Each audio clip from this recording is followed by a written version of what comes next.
calculate the definite integral from 1 to 3 of 5 minus 3x plus 3 sine of x minus 2 plus 4 minus x minus 1 all squared, then all square rooted dx.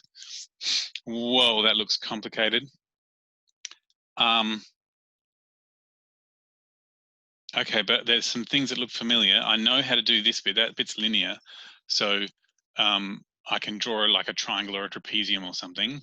That bit, not really sure about that. I'll have to deal with that in a second. And that bit looks circly, like 1 minus x squared would be a circle. And 4 minus x squared would be a piece of a circle as well. So I reckon if I split it up into pieces, I might be able to do each piece separately. So let's see, 1 to 3, 5 minus 3x plus 3 sine of x minus 2 plus the square root of 4 minus x minus 1 squared dx. Okay, so I can do the 5. And then, okay, the 3 can come out because it's a constant multiple. And then that 3 can come out as well. And then now square roots, there's nothing I can do. Okay, so why don't I do each bit separately and then I can combine them together. So the integral from 1 to 3 of 5 dx. So there's 1, there's 3, and there's 5. Y equals 5 is a flat line, and so that's a rectangle. And so that integral is 2 wide and 5 high, so it'll be 10. Okay, that's the first bit.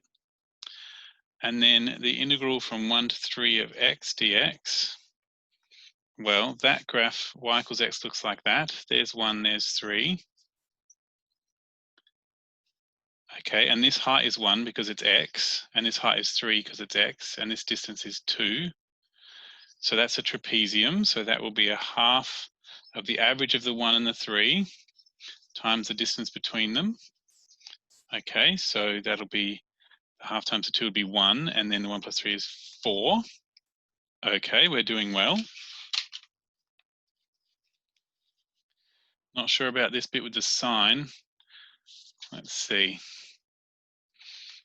Integral from 1 to 3 of sine of x minus 2 dx. Okay.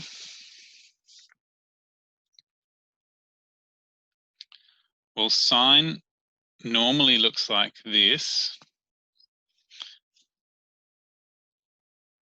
but the minus 2 means it's shifted to be at 2, so it's going to go up there and down there.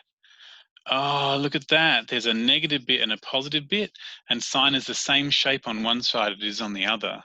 Okay, so that's going to be 0 since negative part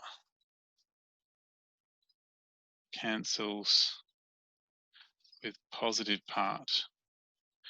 Okay, that's not going to happen very often, is it?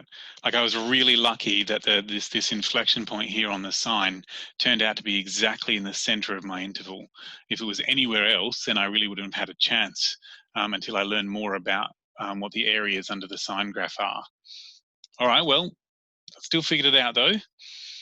Okay, last piece, the integral from 1 to 3 of the square root of 4 minus x minus 1 squared dx. Okay, well, I know that x squared plus y squared equals r squared is a circle of radius r centered on 0, 0, and that normally rearranges into like r squared minus x squared, like that, with the square root, and that would be the top half there. Okay, but that x minus 1 will shift it over to be, so the center was at 0 and now the center is going to be at 1. Okay, so here's 1. The radius is 2 because that's a 4 squared. 0 minus 1, so I've got a circle of radius 2 centered at 1. Okay, and so this is the area here. Ah, right, well, that's a quarter of a circle. So that would be a quarter of pi times r squared like that, since it's a quarter of a circle. And 2 squared is 4, and a quarter of that, that'll just be pi. Okay, so therefore, the